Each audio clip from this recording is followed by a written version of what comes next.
Thank you very much, Petunia, for your time. Several studies suggest that climate change is something that we're going to have to deal with for a very long time to come. So how do farmers adjust? Thank you for having me. So yes, climate change is going to be a phenomenon that we have to live with for the foreseeable future.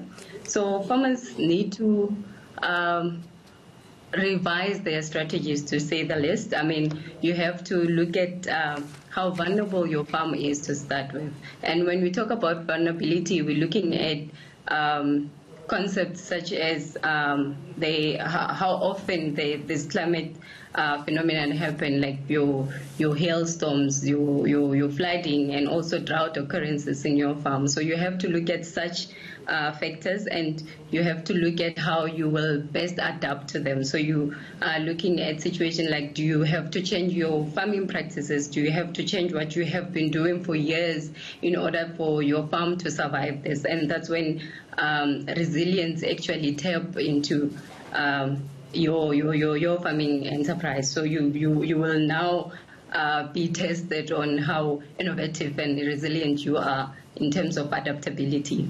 Let's talk about or expand on that. You talk about changing your farming practices. How important is it that you diversify? But not only how important is it, how feasible is it in terms of money as well?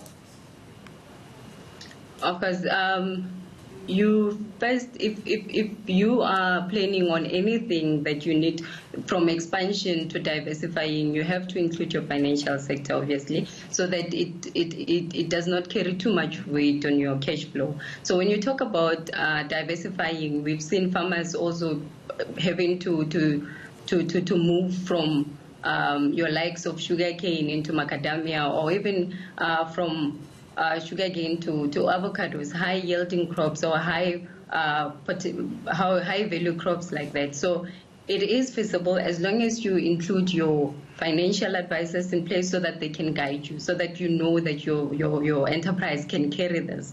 Some farmers even have to move borders, or even move provinces, producing in different environments, so that one enterprise absorbs the risk of the other enterprise. Once you have that set up, how do you then protect yourself against disaster? We are now deep in the times of coronavirus. How do farmers, buffer that or prepare for something like that? I mean, coronavirus hasn't, it has presented its dynamics, but for agriculture, it hasn't presented demand shocks.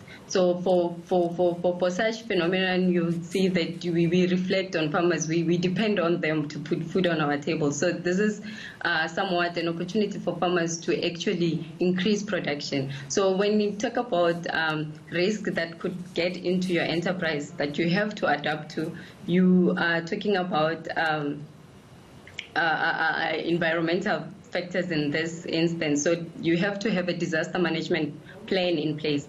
In case of flooding, do you have the correct drainage system? In case of hail, does your animal have shelter for you to take them under in cold weathers? In terms of crop failure, do you have the correct insurance? In terms of prices falling at massive magnitudes, do you have the correct hedging fund for you to absorb the shock? So insurance also plays a part in that. So different insurance products for different reasons and industries as well. So you have to explore such instances.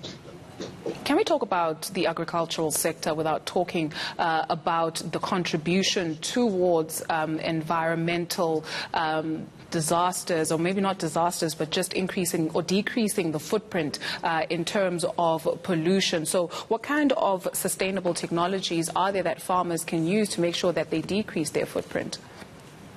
So you're looking at being smart with your technologies. Smart technologies such as precision farming that will minimize the use of fertilizer and pesticides as well, by specifically pinpointing the areas of problems. And you're also looking at low flow irrigation system. I mean, you have to review your irrigation system as well. Of course, where you can employ such things as low flow irrigation systems, and then that will help to minimize water wastage in some instances. And that is the Baba. So let's just leave you to take care of that. Thank you very much for your time.